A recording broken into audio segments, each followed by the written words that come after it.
take the lead. Okay, welcome everyone. My name's Lee Morris. I sit on UK Overseas Territories Conservation Forum Council, and I've taken on the chairing of this Conservation Horticulture Working Group, working with Jodie, who will introduce herself shortly. I'll keep it short. I've got a background in horticulture, worked for Edinburgh Botanic Gardens for 10 years. My background was actually undergrad and postgrad was all in nursery plant production. And now I work for the UK Wildlife Trust, where there's actually a huge amount of conservation horticulture across all the Federation of Wildlife Trusts. So it's lovely to have this role. I'm going to go around the screen and just go left to right on my own screen. Neil, you're the next one up, please. Hello, this is I wasn't at the first meeting, so it's nice to be here. I'm a horticulturist. I work at Kew Gardens. I work in the tropical nursery here with the arid collections. So I've been at Kew roughly about 10 years now. Before here, I was at Oxford Botanic Garden briefly. So yeah, I've just recently come back from Anguilla. Actually, I spent 3 weeks out there working with the National Trust, with them trying to improve their ex situ plant collections. They have they have a basic nursery, which is really nice, but this is a very apt meeting because it's quite relevant to that trip that I've just done. And I'm still in touch with the team over there, and we'll probably be making some recommendations at some point. Thanks, Neil. It's brilliant to have Kew and you in the call. And Jodie and I have been linking with Tom and Sarah and others of your colleagues as well. So fantastic. I think we all know how much Kew have done for years in that space. So yeah, brilliant. Jim. Hello. Hello, can you see me? Yes. I'm Jim Reed from the Manx Wildlife Trust on the Isle of Man. My role at the Manx Wildlife Trust at the moment is to develop and run a small native tree nursery. So that's the main focus of my current activities. Mainly we're looking to produce trees for our reserves here on the Isle of Man, which are ever expanding. We've had lots of new land acquisitions, so there's lots of exciting things going on here. So much of what I'm doing at the moment is propagating trees. But alongside that, I'm doing a certain amount of rare species propagation of vascular plants to go out into the reserves, smaller things. So that's me. Nice to join you all, and looking forward to this evening. Thank you. Thanks, Jim. Brian.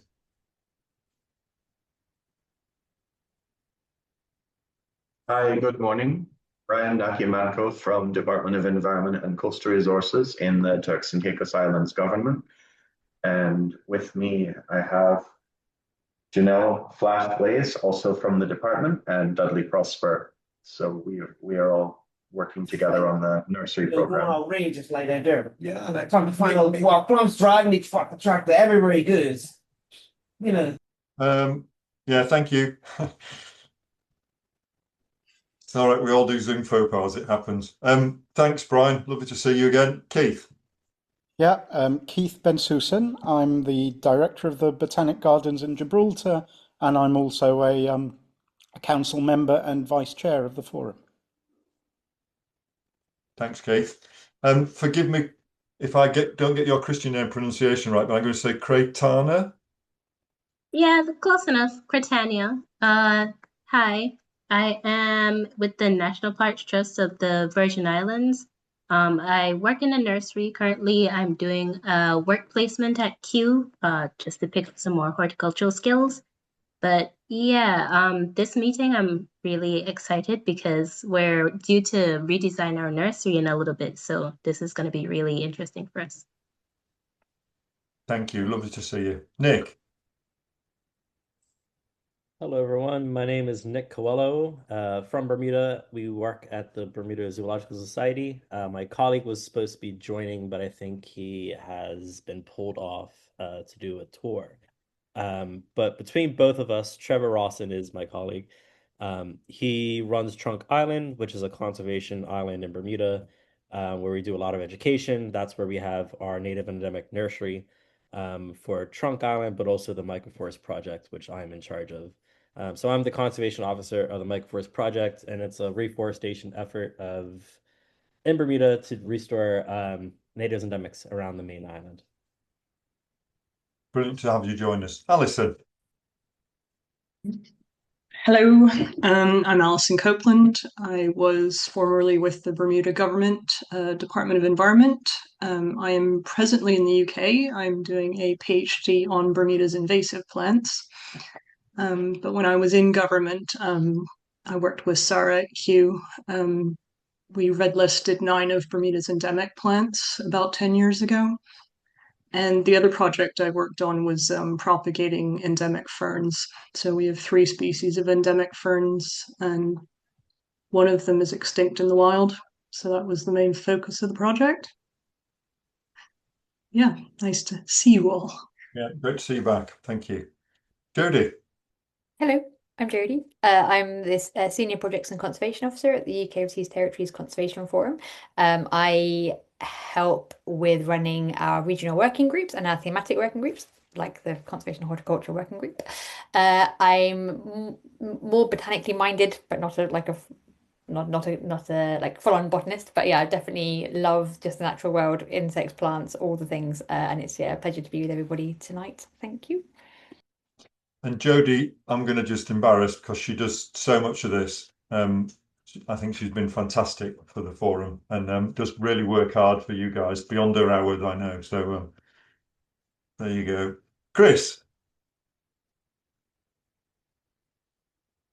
Hi everyone, nice to meet everyone. I am Chris Sillis. I work for the Montserrat National Trust. My background is forest management, nursery management, herbarium. Currently manage a botanical garden at the National Trust, so we have a small nursery. So basically, that's some of the work that I get done. Thanks, Chris. Great that you could join us. Martina.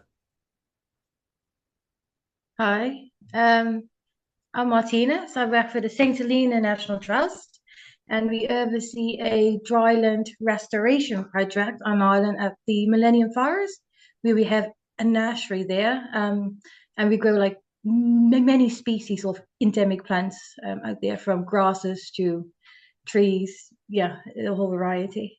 Yeah. Lovely to see you again. Mike, I'm going to bring you in last so that you can do your formal little bit on the agenda, if that's okay. Emily.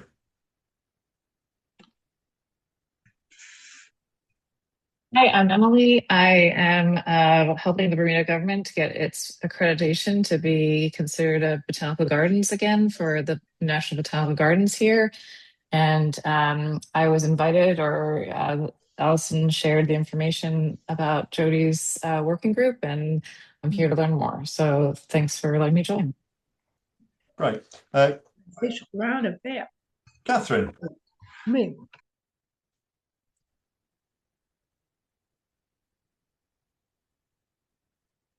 Hello everyone, can you see me? As everyone knows, I normally spend all of my time behind a desk, so I'm actually on the move listening in today, being very nosy. I'm Executive Director of the Forum, UK Overseas Territories Conservation Forum. Great to see everybody and just wonderful to see all these connections being made. That's me. Thank you. It's nice to have some live plants in the call. Look, thanks for joining us. And last on the screen before I pass to Mike is... sorry if I've got W. Omari and M. Dill.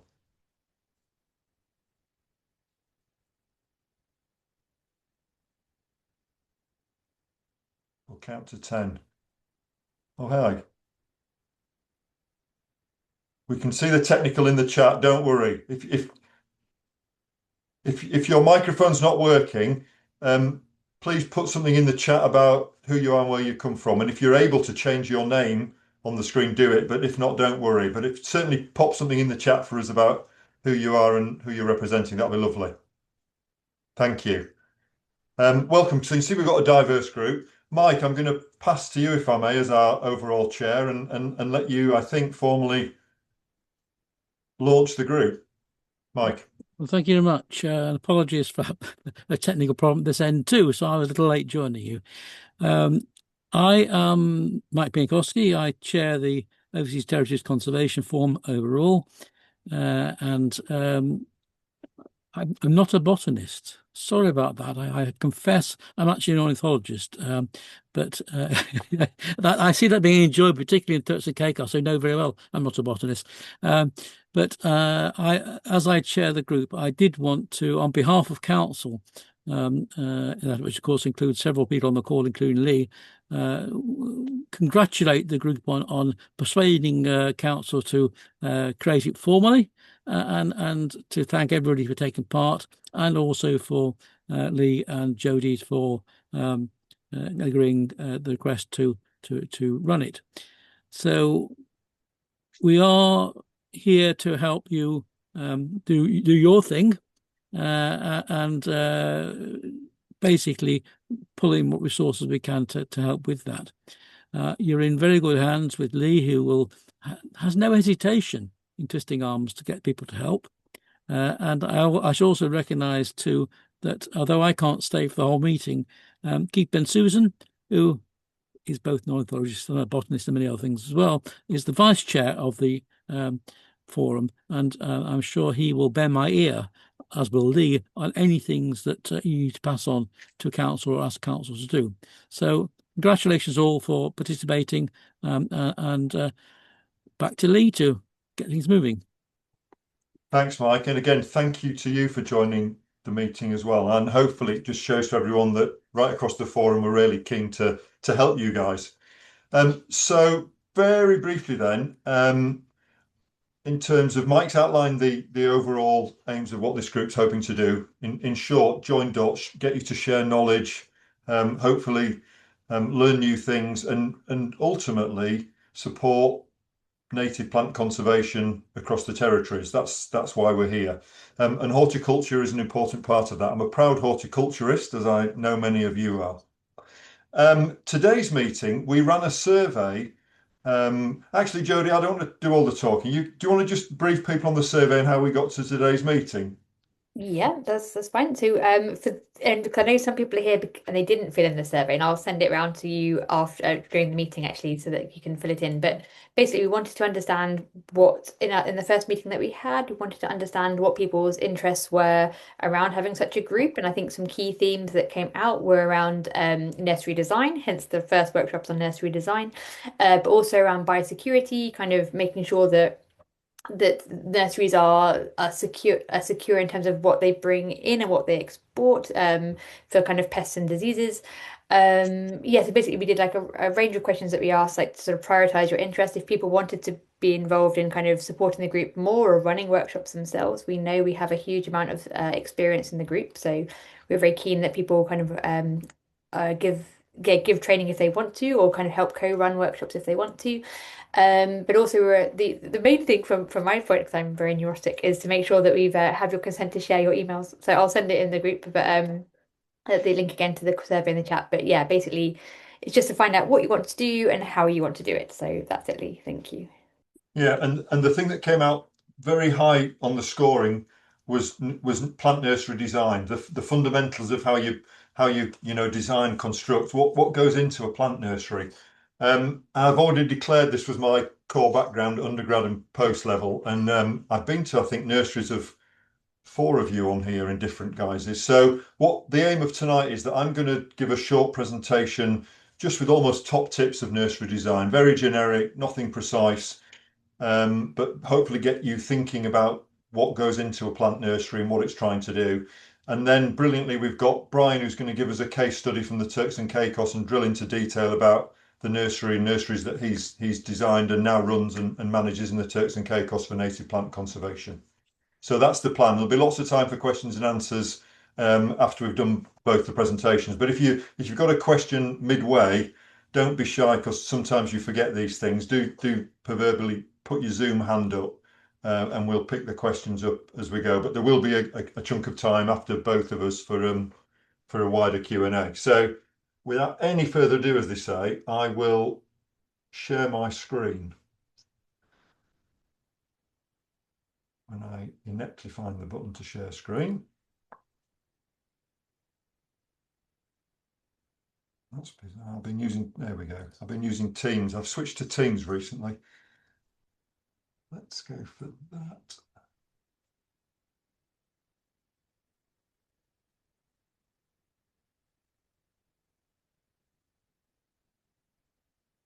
Can you see a big screen with top tips for nursery design written on it? Yeah. Okay. Good. So I'm first of all going to give a plug for this, and this is free and it's online. Botanic Gardens Conservation International, who I know some of you, I remember Chris, I bent your ear about joining, and I believe that you have joined now, so hopefully you feel that was a good thing to do. But BGCI are the umbrella organisation for botanic gardens globally, and one of the resources that they created or have created is a manual for planning, developing and managing botanical gardens. And within that, it takes you through all aspects of botanical gardens, including plant production and plant nurseries. So I point you to that, and delightfully, it was when I was working at Edinburgh Botanics, I was asked to author the chapter about nursery and propagation design. So hopefully that gives me a little bit. And actually the case study in there where I compared two nurseries we'd worked on in Laos and Oman, I'm going to come back to you at the end just to show you how diverse a plant horticultural nursery could be. So in terms of a nursery, for me, it comes back to the broad principle of what you're trying to grow. I've seen many nurseries over time where people have built a plant nursery because they want to grow plants and then have thought what we're going to grow or precisely what we're going to grow, or I wish I'd got 2 tunnels because actually now I've planned it out what I'm going to grow. I really needed 2 tunnels and I didn't really need a net tunnel. So there's lots of logic there, but I would challenge all of you or encourage all of you to actually say to yourself, is a nursery required? Can someone else grow these plants for us? Can it be done elsewhere? Can we just actually grow them in the forest, for example? So you don't have to build a plant nursery to propagate and grow plants. That's my first point. Secondly, then, it's a case of scale. If you we're all here for conservation nurseries, but a lot of my early career was in commercial nurseries where you talked about being market driven. In other words, you didn't grow plants and then try and sell them. The ideal in a commercial plant nursery is that you decide what you can sell, or even better, you get a contract to what you can sell, and then you go and grow exactly what you've got a market for. Now, I believe it's similar in a propagation for conservation mode, because we should be deciding what plants we want to grow for conservation projects or for back of house collections, and then growing accordingly. And it's very easy in a nursery to sow a packet of seeds and they all germinate, and then suddenly you've got 10,000 plants that you just have to keep because you don't want to lose them because you've invested in them. And so then they grow and then you pot them on, and then you've got 10,000 bigger plants, and then it comes around to the following year where they've outgrown those pots, and well, they're substantial now, aren't they? So you couldn't possibly ditch them now because you've got 10,000, so you pot them on again, and before long you've got lots of plants when maybe you only wanted 10. Now you might think that's crazy, but it happens a lot. So I would encourage you to be really strict on how many plants you're trying to grow, what you're trying to grow. What methods will you need to use? What propagation can you get away with just a simple shade structure? Do you need a tunnel? Do you need a mist propagation unit? And these are questions that really do relate to the plants that you're trying to grow. Size I've talked about. How much space do you need? The scale of that. Long-term maintaining for collections, again, could it be done on site or could it actually be done off site? And also, will you be growing in containers or pots or growing in the field in soil? So think carefully about that, but every nursery should have a production list. What are you trying to grow? What plants? How many? How big? How are you going to grow them? And then, right, what do we need to actually have to help us do that? Martina, you'll recognise this. This is one of the most beautiful nurseries I've ever seen. This was taken atop of Diana's Peak in St Helena, looking down on St Helena. I think that, Martina, you could probably correct me on this, but there's at least 3, probably 4 plant nurseries doing native plant conservation on St Helena, and this is one of the most beautiful. Yeah. So this is actually looking down from Diana's Peak at the nursery for producing plants for the Cloud Forest project. So if that is probably an example there of a nursery that's been built right where the inverted commas market is. because the seeds and the cuttings are collected right on the top of the mountain in St Helena. They're propagated really locally, and they're planted back on the hillside adjacent to where the little plant nursery is. So very much the nursery's gone there, and that's a close-up of the same nursery. Now, Jim, you arrived at Manx Wildlife Trust just after we'd built the nursery there, and I know I was part of the design, but I hope some of my mantra has been passed on to you, in that in a nursery, in any plant nursery, it takes a huge, there's a lot of time. It's growing plants in containers is quite labor intensive. You can spend a lot of time pulling weeds out, a lot of time watering plants, and a lot of time moving things about, either on trolleys, in pots, compost, fertilizers. You move things around a lot. So when you design a nursery, the more you can think about reducing how much you weed, because we don't want to use chemicals, I would advocate. I'm sure some of you do and have to do, but again, reducing chemicals is something that I'm sure we all would like to do or try to do. So if you get nice clean surfaces with no place for weeds to grow, great. Make sure it's easy to water, whether that's a rain bucket with a watering can in collecting, or that there's a tap, or you've got a hose pipe that works. Again, the amount of nurseries where it's a challenge to water is interesting. And then moving things, make it simple. If you've got to walk 20 meters carrying 2 pots, get a tray. And if you can get 3 trays on a trolley and push a trolley. And these may seem trivial, but ultimately, if you can get these thoughts and these thinking into how you design your nursery, whatever budget you've got, really make it simple and ergonomic so that you can operate and use as little time as possible in growing your plants. Most nurseries will have a potting and propagation shed, or a space, or a cupboard structure. 2 different examples. The top one is actually on Ascension Island, so that's a space in one of the tunnels on the nursery, the native plant nursery that the Ascension Island government have. And then the bottom one was money's no object in Oman. We're going to build the best potting shed we possibly can with big benches and walls and everything. But in short, you need a space where there's a bench you can work on, needs to be of a good height. Do you need to store things? Nurseries use materials, so whether that's pots, trays, growing media, you need somewhere. Staff are always happy when they're comfortable. So whether that's ventilation or heater if you're somewhere cold, or shading or water or electricity, think about those things. And a big part of it is actually where you store your growing media, brackets, you'll call it compost. So the storage and mixing area. I think we've got St Helena and Montserrat examples on here. The bottom right is in Chris. That was one of your bays in Montserrat, and the other 3 are using flax. So on the Diners Peak in St Helena, there's a lot of flax, which is a non-native invasive, and that's composted to actually make growing media to grow the natives in, which is quite circular. And the top right one, again, I think St Helena, that's at the Millennium Forest. Yeah, that's the Millennium Forest, isn't it? I've forgotten his name, Martina. Who is that? Remind me. Richard. Yes. Henry, yeah. Richie Beans. And he's sterilizing soil, isn't he? So he's basically using steel drums, low technology, sterilizing soil so that you can include some soil in the pots of the native trees that you're growing at Millennium Forest. Yeah. I think the bottom left's Millennium Forest as well.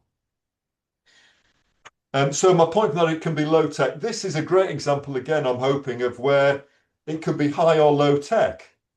So whether that's bottom left is Chris is Montserrat, so that is what I would call medium tech. So it's a mist propagation unit. If you don't know what that is, ask afterwards, and we'll do a quick 1 minute on that. Top left is in Laos, where there was very little money, and that's literally some bamboo with some polythene over the top to just increase humidity, a little bit of a humidity tent. Very, very simple, low tech.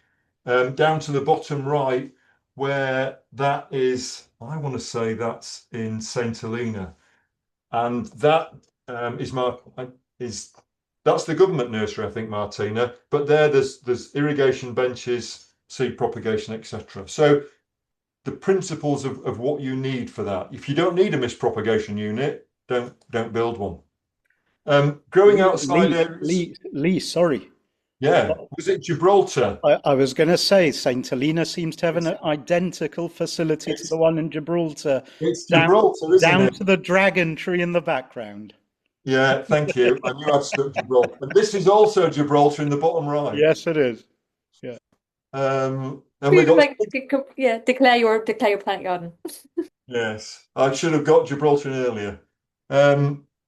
Again, look at the contrast in the technology between the two on the bottom right. The left one is literally lower, where literally tree trunks, a bit of shade netting, and the plants are on the ground. But they're growing okay, they're well, they're healthy. And on the right in Gibraltar, you've got the Gucci version with the raised beds, Keith. So you've got but you get a lot of visitors in there, and I know you run education programs, which we'll touch on later. So it's growing plants on there, but the considerations for drainage, weeds, pest transmission, disease transmission, things that you need to consider when you're building a standing area for plants outside. But again, the technology can vary. In terms of greenhouses and growing rooms, again, I think we've got examples from St. Helena. Jim, there, your tunnels in the Isle of Man at the top right, and Ascension Island again. So a polythene tunnel now or a net tunnel is not considered high technology, but even building a simple structure and throwing a piece of netting or shading over the top. Public engagement and education. Will you have groups visiting, or are you going to deliver training? In which case, a practical classroom or other areas kept for education could be useful. Again, you need paths. If you're going to get groups in there, you need to have paths so that people can move around. I'm nearly done. I'm just going to go to that case study I told you about. I spent half my life for about 4 years helping the Sultan build the horticultural development for a huge botanical garden in Oman, which inshallah will open this year finally. But their money was no object. It was a case of the best greenhouses, the best facilities, fog, mist, raised benches, any materials that we wanted were shipped in, large team of Omanis that we trained up, but it's a plant nursery. And then to contrast that, in Laos, it was literally cutting trees from the forest. There was a little bit of shade net board you can see in the top left, bit of polythene to create some propagation structures. The bottom left one is actually my favorite picture. So we weren't able to order any compost materials to be shipped into Laos when we built this plant nursery. And basically we found sand, and the nursery was the little botanic gardens right next to the Mekong River, which meanders. And it's a big river, and so it meanders in different angles. And what you find is that depending on the angle of the bend, a certain size of sand would settle on the beach of the bend. And so I spent a very interesting day on a canoe one day, going to different bends in the river, collecting sand samples so that we could find the grade that we wanted, that we then sterilised by a fire in a bin and then put it through a sieve, and then mixed it with buffalo dung and some sterilised soil. So it doesn't have to be expensive. It was the materials that were there. But the principle of how the nursery was organised was exactly the same, and you know, very simple, low tech there. So my last slide is just to remind you that don't just build a nursery. Don't just take a nursery out of a box and then worry about what you're going to grow. A nursery should have a purpose. How many plants? What do they need? What facilities do you need? What propagation methods are you going to need to carry out? And just think about those principles before you start building or developing a plant nursery. Thank you. Thank you, Lee. We have a question in the chat about mist propagation. Okay. Let me Can you stop. go over it? Yeah. If I can work out how to stop sharing. Have I stopped sharing? Not yet. Oh. Yes. Yes? Yeah. Good. No, still sharing. Inept. I'm inept. Well, It's not. we can keep it while you. It's interesting. If I click on share, it says, do I want to share again? And I say, no, I don't. Or maybe I'm on. But I'm still sharing. I think I can still. Can people still see it? I think there's a control somewhere else on the panel which allows you to switch it off, not where the share thing is. Maybe at the top. Okay. Sorry, everyone. I'm feeling slightly inept. I think I've just stopped you. I think I've taken over control. Perfect. Right. What was the question in the chat? So can you please go over the mist propagation? Yes. In which case, I will do the. I'm going to share my screen again, which could get complex. Oh no, I've just stopped you being able to share it. Hang on, wait. You got me? Yes. Hopefully you Okay. can share. I'll try and keep this short because I could go in an hour's lecture about this. So the principles of taking and cutting. If my hands are cutting, can you all see my hand? Yeah. If you cut that off a plant, it immediately loses its roots and the ability to take water up. And if I was doing a propagation class with you all, Chris will remember this because he's sat in this class. The first thing you do with the cutting is not get it to root. You keep it alive. And the longer you can keep it alive and happy, the more chance it then has to grow roots. And the way that you keep your cuttings alive, if you've cut off their roots, plants transpirate, they lose water through stomata, through leaves.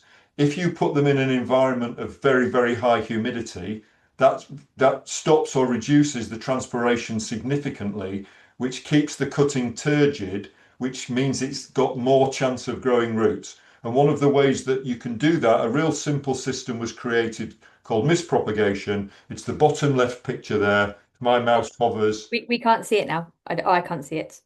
Your screen. It wasn't sharing. Can you see it now? No. Yes? Almost. Yes. Yes. So this bottom picture, this is a very, it's classed now as low tech. They've been used in plant nurseries since the 1960s, certainly, maybe even earlier. What you've basically got here, if you can everyone see my mouse moving? Yeah, you can. Yeah. These are trays of cuttings, so they're in a rooting medium. That one's got perlite and probably coir in. So these are cuttings that got no roots on. Here, you can just see that this is a mist, hence the name. So these are nozzles that are put under quite high pressure. Small nozzle. The water hits a little anvil, and it doesn't quite atomize it. There's a level up from this called a fog system.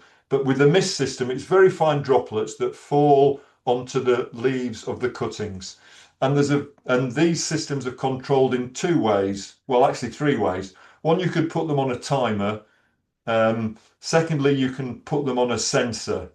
And what the sensor does, I'm getting too deep now. You can have a sensor that's called an electronic leaf that knows when the leaves dry out and therefore it switches the system on, or you can set a timer and then you can monitor the burst. But what it does simply is it keeps the cuttings wet. And by doing that, it stops them drying out and therefore they're happier and they have more chance of rooting. And then in a mist propagation unit, most of them or many of them you can add in bottom heating, which increase the respiration in the base of the cutting and that gets them to root. But I'm going into deep now, so I'll stop. Thanks, Lee. And I guess I'm sure there's plenty of scope. If you want to know more, we can just start email chats around this sort of thing. Well, I think one of the things that can you stop me sharing, Jodie? Can you do that? Because I genuinely have lost the ability to find the button. So I think this is one of the things where this is our first formal meeting. We're going to pass to Brian now, who's going to really do a deep dive. Of course, it's nice for me and Jodie, and particularly me with my background, to be part of this, but genuinely, this is not all about, I want people in the terraces to share with, we want people in the terraces to share with each other. So this is a kick-off one. It's to give you some thoughts. And the survey actually showed different topics.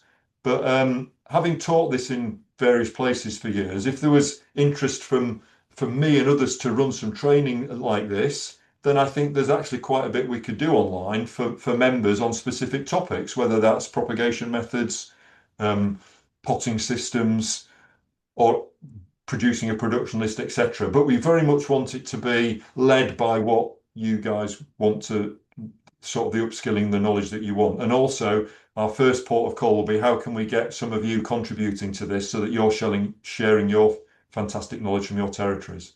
So yeah, I think any ideas of topics that would be interesting to you, we'd be keen to try and enable that to happen.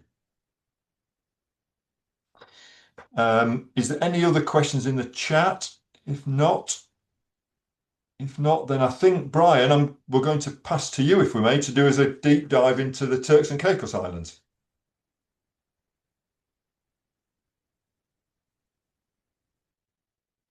All right. I need to share my screen, but I can't see where to do that either on this. It's not the same format of Zoom. Here it is. Now I see it. Yeah. Okay. So I have to send you a request. Done. Well, I trust you. I trust you with the closing it afterwards. All right. Let me just do the screen, and I will.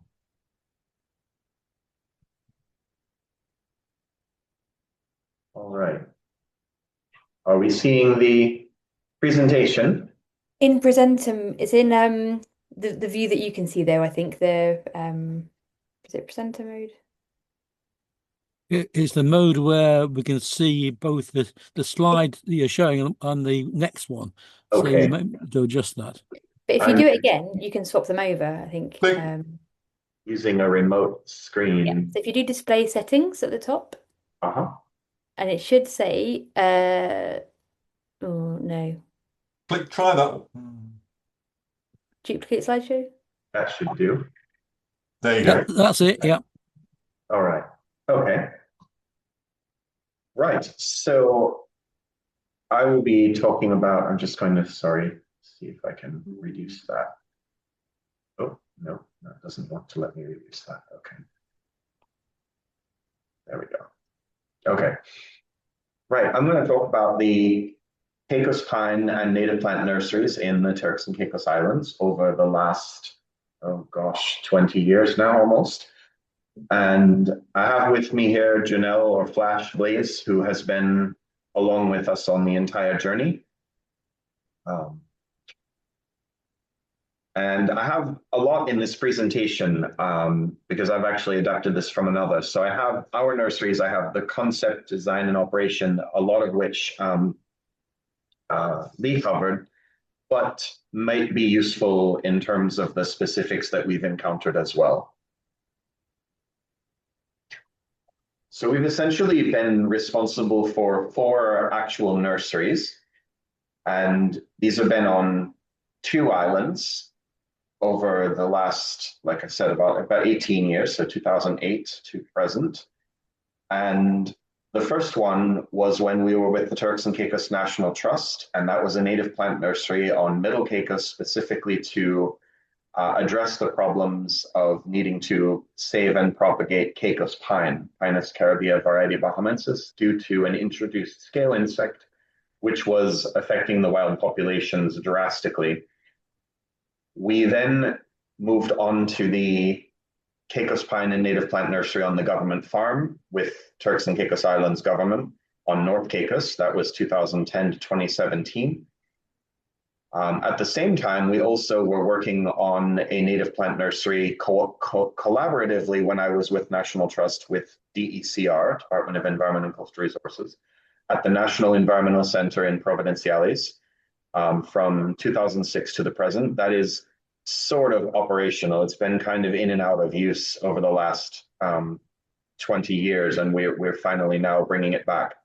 And finally, the new location, which we are currently having built on the government farm.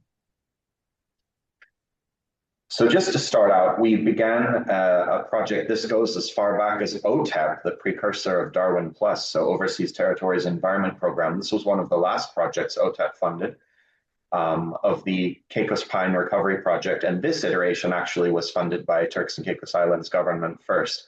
We had a very, very small budget for a nursery, but we did have land. And that land was an old schoolhouse that included a basketball court. we could not actually have asked for a better situation in terms of security and structure. This was really, really useful. So it took several of us a couple of weeks to clear around the weeds and the invasive plants that were around the nursery and shedding seeds into it, or around the basketball court, as it were. We managed to get some lumber, and I think most of that was salvage lumber, right? Yeah, that was mostly salvage lumber from the dump or building sites that didn't need it anymore. And we did manage to get a couple pieces of shade cloth donated as well. So this was really, really basic. We had a water supply. We managed to, and this is not professional plumbers or contractors. This is on the upper left there. That is Marcelo Corcoran. Is that Tom? I can't tell if that's, but maybe that. Yeah, I'm not sure. From Q on the upper right, that is a very svelte-looking me in the middle there, pushing that joist into place, and a very much more svelte-looking Flash to the left. And then Dr. Eric Salamanca from DECR up at the top, holding the shade cloth up and getting those pieces into position. And that team of plumbing on the lower right, that is, and none of those are plumbers. That's just us with, pipe cutters and PVC cement and hand tools, putting together what ended up being a perfectly functional watering system for the nursery. It wasn't very big, but in this case, it didn't need to be. We were focusing on a very small number of Caribbean pine. This was the very beginning of the project. In short, we had absolutely no idea what we were doing in terms of growing Caicos pine because we hadn't done it before. We didn't know anything about the ectomycorrhizal affiliations that it had. We didn't know anything about its nutritive needs or its substrate needs. So we didn't have great success with this phase. But the nursery itself was functional. You can see in the lower right photo, the benches that we made were just shipping pallets with legs put onto them, 2x4 lumber legs. They were not particularly sturdy things. They did sometimes fall over, which was bad, but they worked. In the top right picture, that tray with all of the seedlings in it is actually, that was a shipping container for, I think, one of the exhibits for the museum. Yeah. So it was just a wooden shipping container for a museum exhibit we had, and we just added legs to it, and it worked. That was probably the best one we had, I think. Yeah. And you can see on the upper left there, we stored the potting mix just underneath the shelves. That is definitely not ideal. The other problem with this nursery was that there was no place to get out of the rain, and that was problematic both for people, also for the equipment and the supplies, but most importantly, it was problematic for the plants because when the pine is very small, they suffer from damping off fungus, and having the rain come in was a real problem there. And finally, if you can see just here, you don't want this in your nursery, especially if you're someone as prone to falling down as I am, as anyone who was just in the recent Dominican Republic Botanic Gardens conference can attest. You don't want things like this being trip hazards in the nursery, like a beam across the floor. It's just something to avoid. In 2010, the project for Caicos pine recovery was very suddenly and unexpectedly handed off to the Department of Environment and Coastal Resources. The department didn't know they were getting it. The project staff didn't know it was being transferred until that was said in a meeting, and it was rather a surprise. But it meant that we had to vacate this property because the property that it was on was going to be shut down, and there would be no longer a water supply for us to use.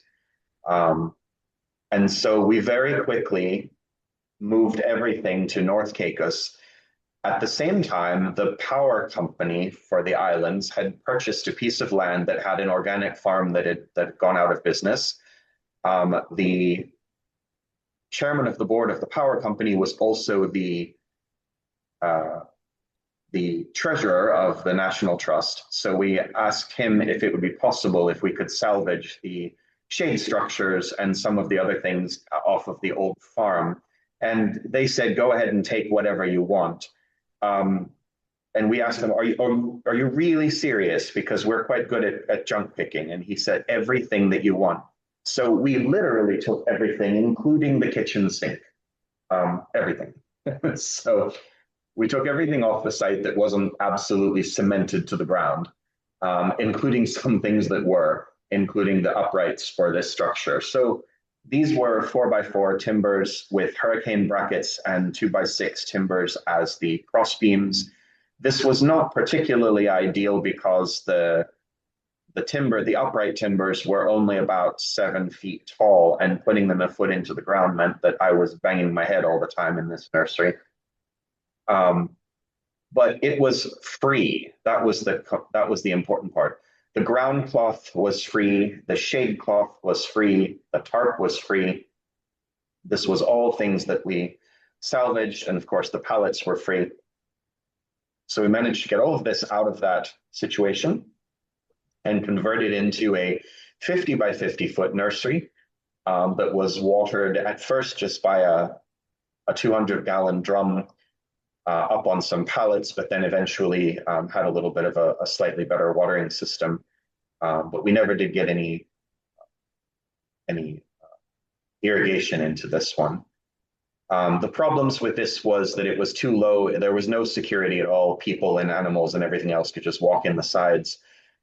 It was definitely not hurricane ready because it was just slammed together with what we had.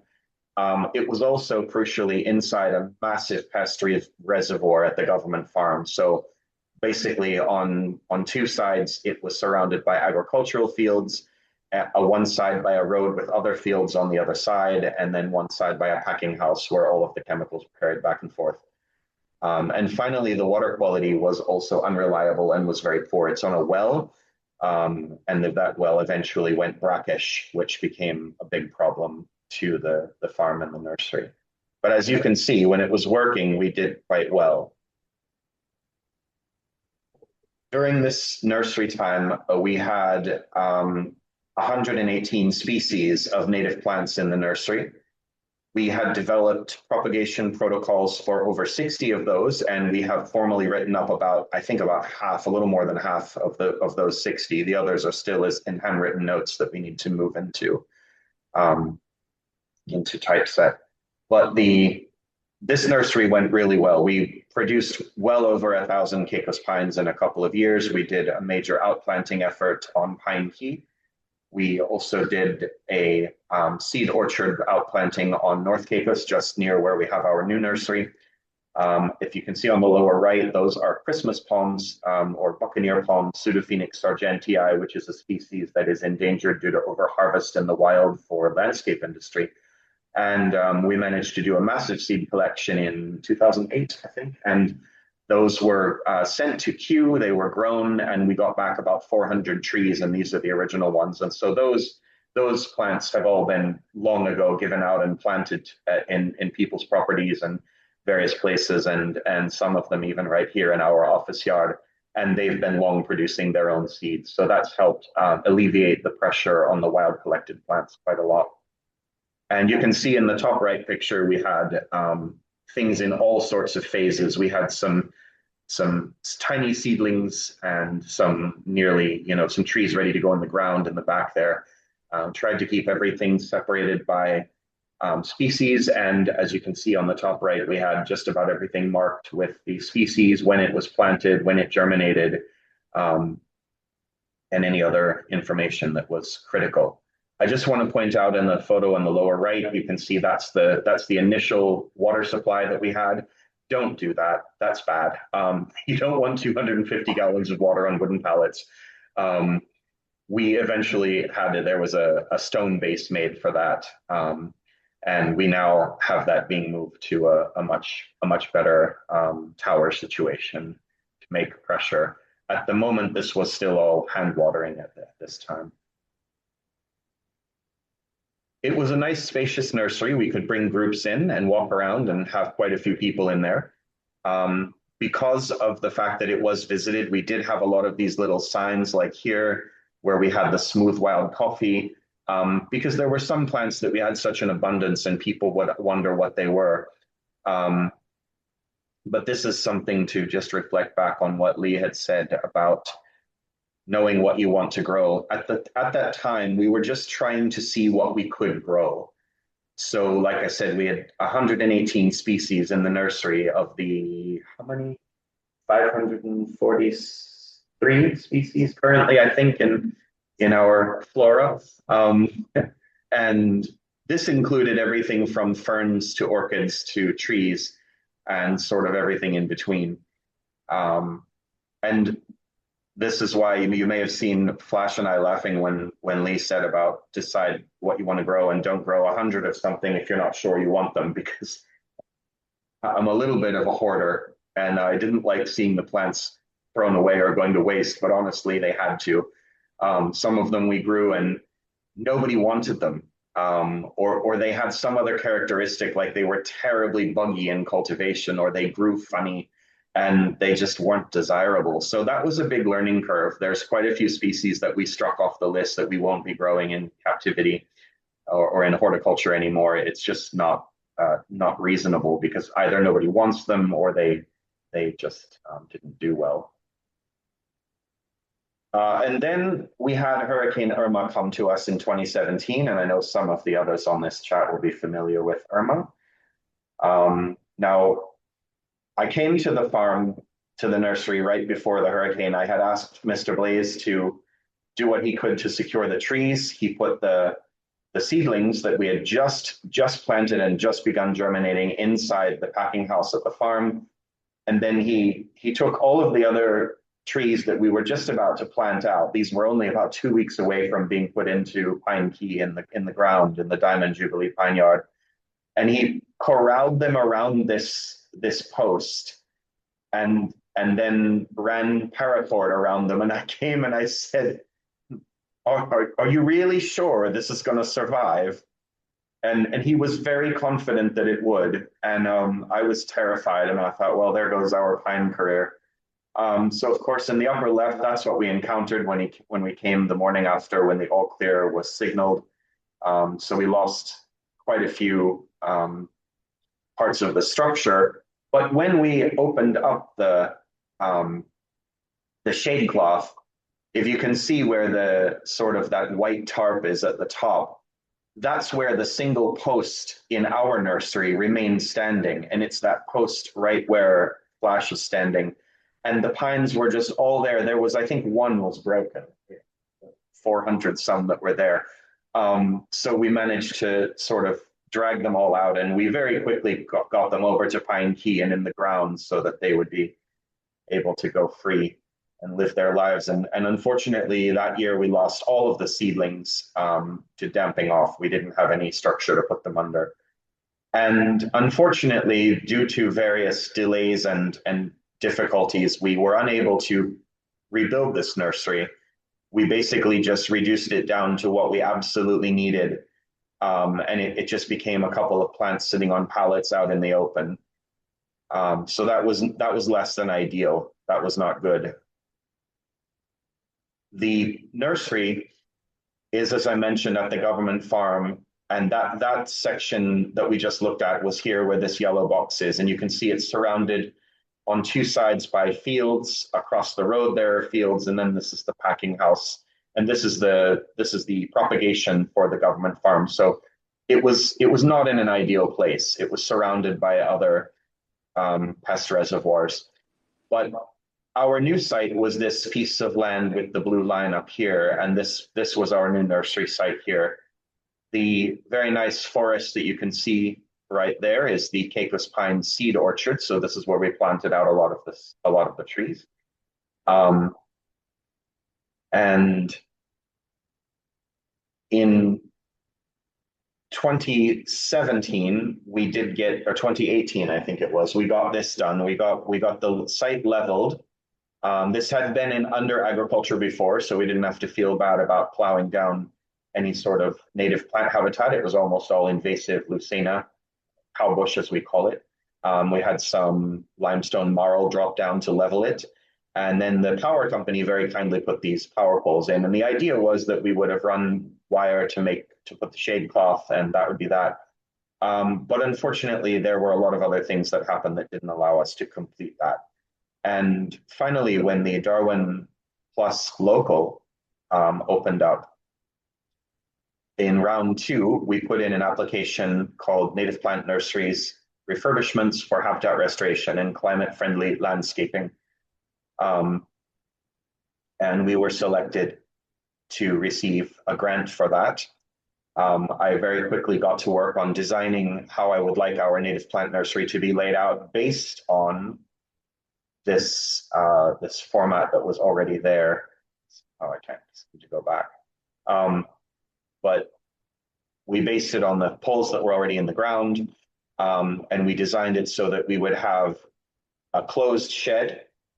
We would have a potting bench, we would have a sink area, we would have a flood bench, some smaller benches for seedlings, and then larger benches for growing out, and then an area for pallets. And somehow I am stuck now. I can't move my, there we go, okay. Right. So I got a little more detailed in the design, and again, I'm not a plumber, I'm also not an architect, and this was all done, I'm afraid, on MS Paint. But it works, you know. You don't need to be the architect expert to do it. But it was done to scale. I sat there with a, you know, with a pen and paper and counted pixels and made sure everything was to scale. And I incorporated how I wanted the gate to be, how I wanted the shed to be reinforced to have a water tower on top. Because if you have a 4-inch pipe coming down from the water tower, then you have enough pressure that you can actually pipe your water to where you need it and use a hose to water. And I made some basic designs for a potting bench and a flood bench, and how the wire was going onto the poles. And also these two squares 2 and 4 here would be covered with a clear corrugate roof. And this would allow us to have a place where we still had light, but we were not getting the rain falling on the seedlings, causing damping off. I sent these rudimentary plans to an architect who miraculously translated them into something that made sense to an architect and a builder. And we had that, we put that in for approval. It took a very, very, very long time. And this is where working with government, with Darwin Plus is an enormous challenge, not because of Darwin Plus, but because our government just doesn't work as quickly as Darwin Plus does. So the 6-month project, it took 10 months alone just to approve the plans. So that was a real problem. But eventually we got there. And this was in February of this year. They started with the roof over the 2 squares. And then they began putting on the clear corrugate and building out the benches. The benches were not built how we really wanted them. The problem was that it took so long to get things through that the lumber prices had gone up quite a bit. They were already being affected by the world oil prices, and we just couldn't get the lumber quality that we wanted for the benches. So we had to sacrifice that in order to make as many benches as we wanted. But I was okay with that. Because, you know, hopefully in the future we'll be able to augment them with some smaller projects. But yeah, they are 1 by 4 and 1 by 6 beams. I would have rather have them than 2 by 4 and 2 by 6. But the reason I like this bench model, it doesn't look like much, but why I like this is with these wide slats, you can sit a tray across these and it will work. And if you want to add pots, you could unroll some mesh on this, some hard mesh to make a mesh bottom, or you could slip in some more slats to still make an open beam here situation, but with more support. So I think this is going to end up actually being a really good design for us compared to what we used to have. I also like the fact that he went ahead and put a lip on the edge of these benches. That's not normal, but it might actually help a lot. One of the problems we had not anticipated in our original nursery, where we used pallets as benches, was we get a lot of lizards in the nursery because there are a lot of insects and the lizards come in and eat them. And then we also get a lot of snakes. We have a native boa. And the boas are wonderful because they eat the lizards, they keep the rats under control, but they also have a propensity for being extremely destructive when they crawl across the surface, and they would knock the plants right off the side of the bench all the time at night, and you would come back to find these plants knocked over. So I think having this lip is actually going to help us a lot with keeping the plants safe.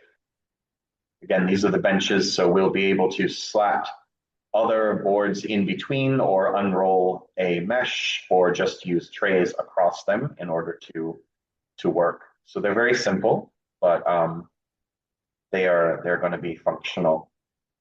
We also have finally the roof has been finished. We have the shed here, which is reinforced. The roof is strong enough to hold the water tank, so that will go up there. There's the shed. We will be painting that with a water seal. And then this section over here, which is actually going to be fenced, this will be our outdoor material storage. So probably some of the things like the bags of medium and some of the other tools and things and pots can be stored out here where they're just shaded from the rain, but not out of the elements entirely. The gate is not as I had planned, and I do not recommend a solid gate, especially if you're in a hurricane zone, because as soon as we get a hurricane, this gate's going to be gone. So more than likely what I'll end up doing is actually detaching some of these slats so that there's a flow through, and maybe installing some mesh instead. But yeah, you don't want a big solid gate to flap in the wind. That's not good. But that was due to a misread on the plan. And this is one of the challenges I'll mention in a moment, is that when you're getting a nursery built, you have to make sure that you have a contractor that will understand what you're trying to do. Because in North and Middle Caicos, where we're based, the contractors basically know how to build two things. They know how to build a church and they know how to build a house, and that's it. And if there's anything else, it gets lost in translation. So even our office here that we're in, it's essentially a house. It's built like a house. So it has a kitchen and a bathroom and things that we don't necessarily need in an office space. But yeah, so that's just a caveat there. Here is the nursery as it was a few weeks ago when I went away. Since then, the plumbing has been more installed, so the plumbing is in, and also the perimeter fence is around it. So there is a perimeter fence around these uprights, and then we will be installing the shade cloth. The shade cloth will be installed on a hard wire that has already been strung between these, and we will install the shade cloth, have a shade cloth that is grommeted on the edges with carabiner clips to clip it to the wire. And the reason it's good to have it so that you can clip it and unclip it is that when you do have a hurricane coming or any other severe weather event, it's a good idea to be able to unclip that shade cloth and bundle it at one end, because if it goes into severe wind, it gets really, really ruined. You get very uneven, sort of knotted lumps in the shade cloth, and it becomes a problem. So we want to be able to take the shade cloth down, and also these end sections, we want to be able to open them up to full sun when it's time to harden the plants off. I'll just breeze through these next couple because we talked a lot about this in Lee's presentation. We talked about what do you need the nursery for? What is its aim? And we were focusing on conservation and habitat restoration. But if you're focusing on sale, you want to look more at aesthetics, consistency, and labeling of the plants and what specifically you're growing. And then, of course, scale. As Lee said, you want to know how many you're going to grow.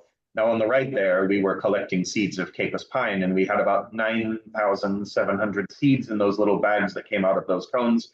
And we needed every single one of those seeds. But if we were doing another seed collection where we got maybe 9,000 seeds, maybe we wouldn't plant them all at the same time. Maybe we'd plant, a couple dozen. There's all sorts of considerations for where you want to site your nursery. The land ownership, that became an issue for our new nursery because there was some conflict about what department was really the management authority of the land. What the input needs are, if you have to secure it or level it or fill it in. The surroundings, what is around it that can affect it. The exposure, if it receives full sun, if there's a shadow from a mountain or a forest or buildings, What's the wind speed and exposure, or is it subjected to salt and sea influence? What habitats or areas will be affected by the nursery construction? In our case, we didn't have to worry because it was all invasive plants. But if you're looking at an area that's pristine habitat, you might want to consider how you're putting your nursery and its environmental impact. Whether the site is level or sloped, if fill is required, and if there's a risk of subsidence or landslide around it. Aspect, if it has topography, how does that affect the sun angle, the wind angle, and the drainage? The substrate, what's on the ground, is it even? Is there sufficient drainage? And will weeds be able to grow? Now, in our nursery, we like to have the ground with just ground cloth on it. We don't actually like to have gravel. A lot of people like gravel in the nursery. We don't like that because it makes things difficult to wheel around. It's very noisy to walk on. It also seems to harbor a lot of pests and disease in the gravel for us, so we don't like that. I mentioned wind, if there's wind funneled in from hills or buildings, then will that affect it? Or indeed, will it have air movement? Because you do want some air movement in most cases. Flooding or sea surge, is it subject to flooding from that, and how will that be managed? Orientation, how will it be situated for best sun exposure? Pest reservoirs, such as farms, nurseries, or infested wild plants. Security, how it will be secured from vandalism, theft, and animals. Access, how will it be accessed? The roadways, the parking, make sure that you can turn a vehicle around to get a delivery truck in. Vehicles, what vehicular access is needed and where will they be parked or stored? So you don't want them to be, people parking right in front of your gate, for example. What utilities will be required? Water, electricity, telecommunications. For ours, we don't have any electricity in it at the time, but we will have a self-contained water system. As I mentioned, construction, are there builders who can follow an unusual plan, or do you have the capacity to build it yourself? We have the capacity at the moment, we just haven't got the time. And suppliers, do you have the suppliers in your territory to meet your needs, or do you have to look elsewhere? You want to look at how big of an area is required. This is actually the original plan for that area, and it's not what we've done. We've actually strayed from this because most of this area is now occupied by the seed orchard. It's really good to be able to duplicate structures so that you have sort of a quick and easy model that you use, and you can even use parts from one for another if something happens. I won't go too into depth about this because this gets a bit detailed, but in terms of the structure, like I said, we prefer ground cloth or construction cloth. You can use gravel, you can use bare earth, you can use mulch, but it harbors pests. Bare ground gets very muddy if you're walking on dirt. It just gets muddy when you keep watering it. For the uprights, power poles are great. They can be sourced sometimes free from power companies. Ours even installed ours for us. Prefab metal poles are okay. Timbers and bamboo are less costly, but they are prone to rot. But they should maintain a canopy of at least 10 feet off the ground. You don't want to be walking around like me, hitting your head all the time in the nursery. And also some trees, you're going to have things that get taller than sort of 2 meters, and before they need to be planted out. You do want to make sure that your water connection is good and that it's free of chemicals or other problems. You want to make sure your electricity is safe.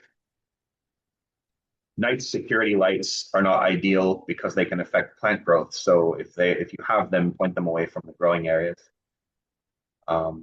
Water's a bit detailed there, but you want to use about 50 to 60% shade cloth is usually ideal.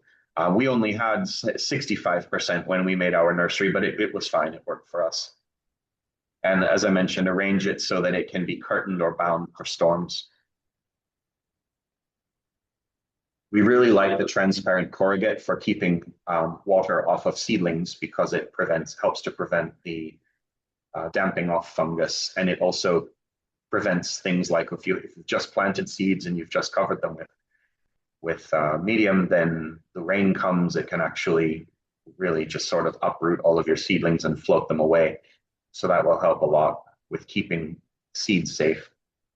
If you do decide to have a hothouse, we don't, because our plants would positively bake in a hothouse. But if you do choose to have a hothouse, a sloped transparent corrugate frame roof with UV resistant clear plastic sheeting sides can work really well. I do have a colleague that has a hothouse in Grand Turk. I don't know how he managed to keep it from baking his plants, but he does.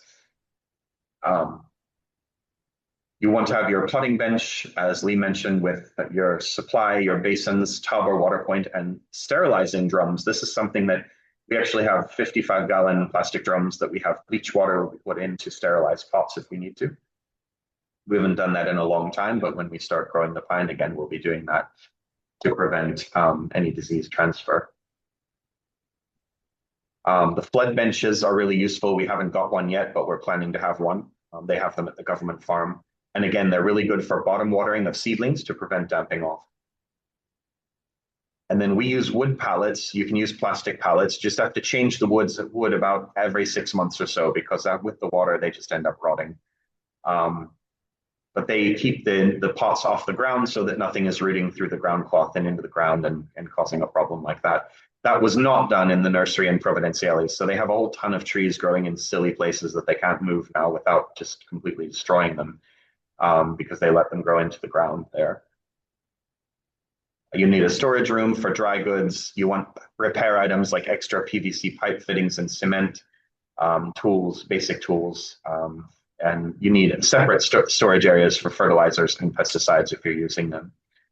You want a fencing to keep human and livestock out around the entire outer rim. You probably want to have a break area where people can just sit down and get out of the weather, not near the chemical storage. I know of one nursery where they have their break room inside their chemical store. That's not good. If there's an office or dry room, then a kitchenette's useful. Lockers and changing area are useful too. A lavatory if you can afford it. Showers for washing potting media. And if you can, a laundry. And our government farm has a laundry facility so that people don't have to take their PPE home to wash it.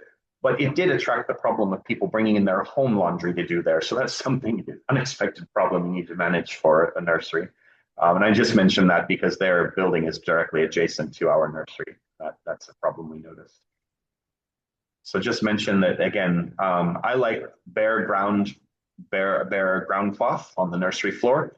You can do gravel, but if you can imagine a noise that it is when you walk through this, to me, it's very unpleasant. It's difficult to hear people talking over it. These are different models of the shade cloth, different designs. So you have the wooden poles, the metal poles, which are prefabricated for it. This is kind of an interesting design with some lean-to effect. And then of course the clear corrugate. And as I mentioned, I like the grommeted taped shade cloth because you can carabiner clip this rather than how this shade cloth is sort of fastened with wire ties. If this was clipped on, and they do make some clips that function for this now, then you can very quickly just retract this to one end. You could grab this end and pull it all the way down to that end and then bind it around with string if you had a storm coming.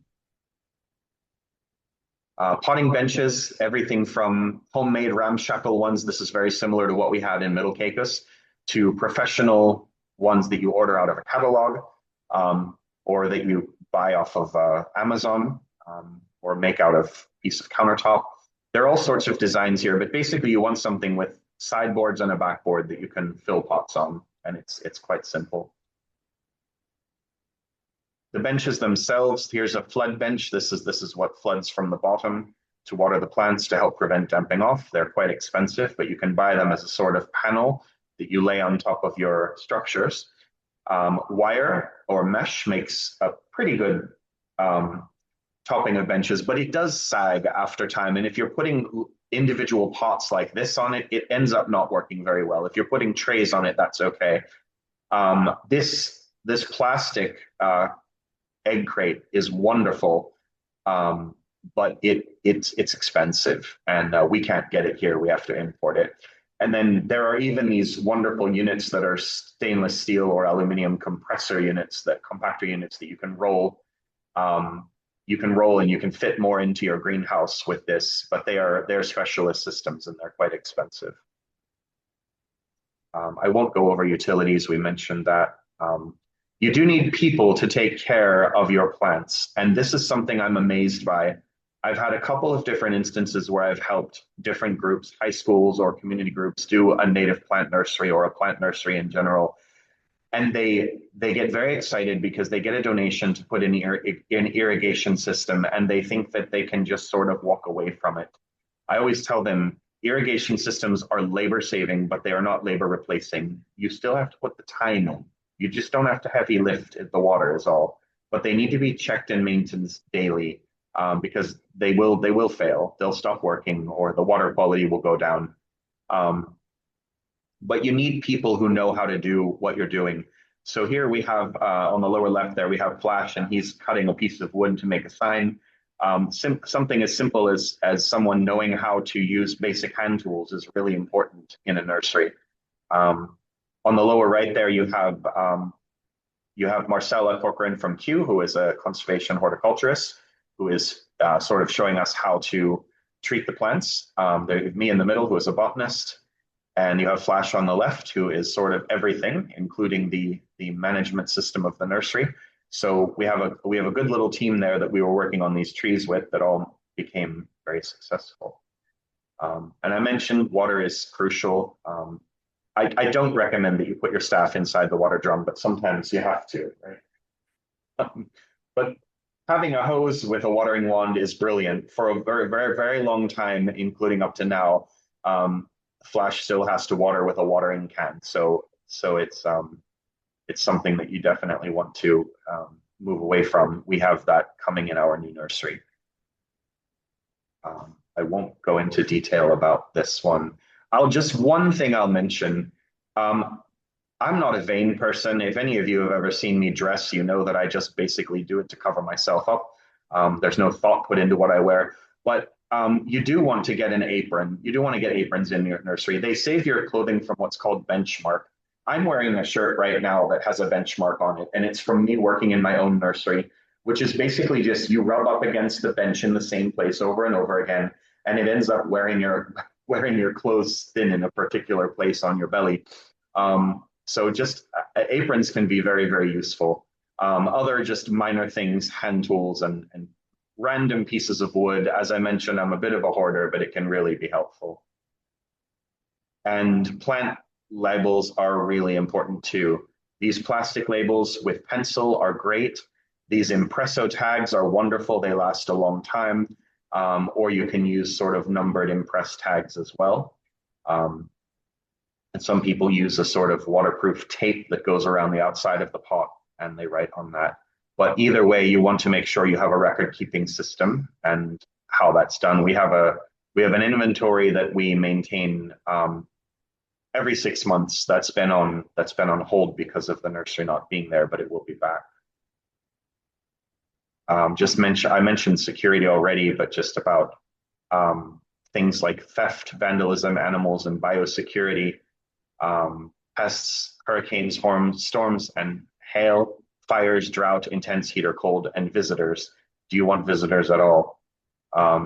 We had a dreadful situation with goats at the government farm escaping and destroying a lot of our trees in our grow out area on the right there. And they just did it by rubbing their horns on them because they like the smell. That picture on the upper left is just a picture from, it was vandalism in a nursery. That's some people just came in, destroyed it out of whatever spite or anger, I don't know. And then dogs and cats, they like to play. And a dog or a cat playing in your nursery can have disastrous effects without them intending to. So keeping them out is important. So you definitely also want to have a hazard or disaster plan if you're in the Caribbean or in the hurricane zone. I mentioned these were the seedlings that we put in for Hurricane Irma. They unfortunately did not survive because we couldn't get them back out into the light in time. But definitely want to have that. So happy to take any questions, and I can stop sharing probably. That was fantastic, Brian. That was brilliant. Well done.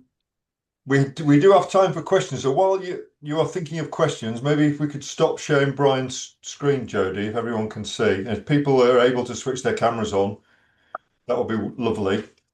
And I'm just going to pick up on 2 quick points while people think of questions. One is around gravel.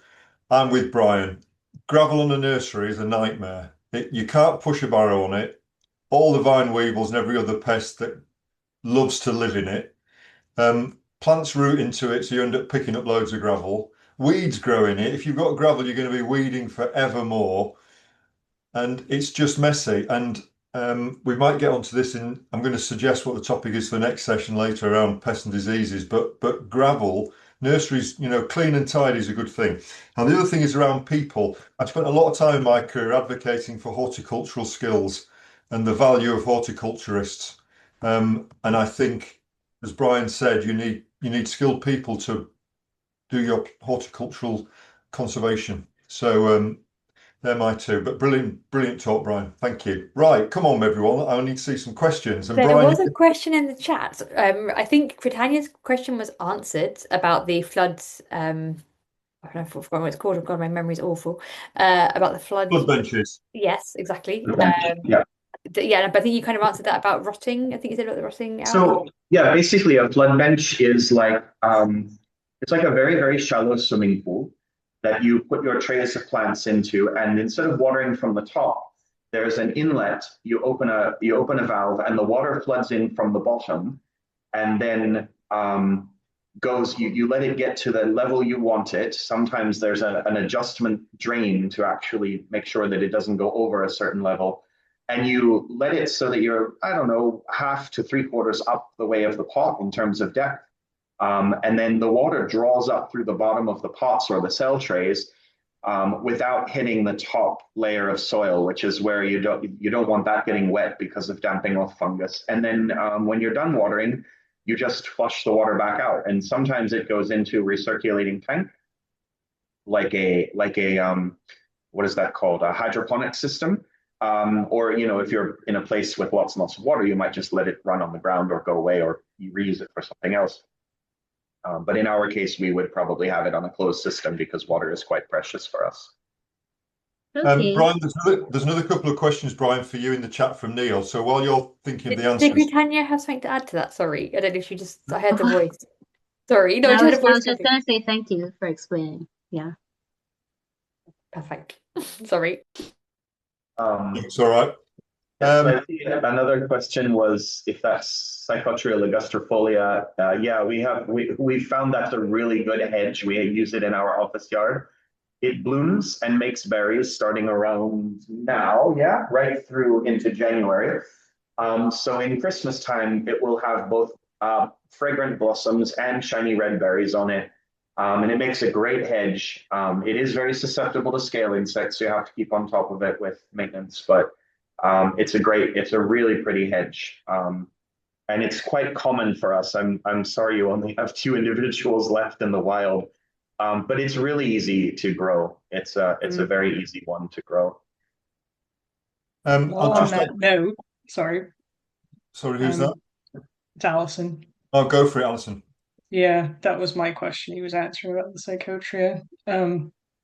I was thinking that when you were talking through what was in your nursery, Naki, was maybe that's a topic for a future talk amongst some of us from the Caribbean, is particular species propagation. Because Nick, I think you guys have 1 Psychotria out on Trunk Island, maybe? Only 1.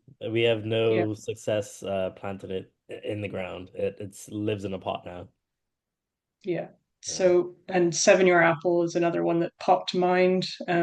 Again, we have 1 wild specimen left in 1 place on the island, and he's laughing, but if you go to Turks and Caicos, you're tripping over them. So I think this is something where we can talk very specific species propagation things. Yeah, just to note also, 7-year apple, that's Genipa, or used to be CHWG. It's dioecious as well.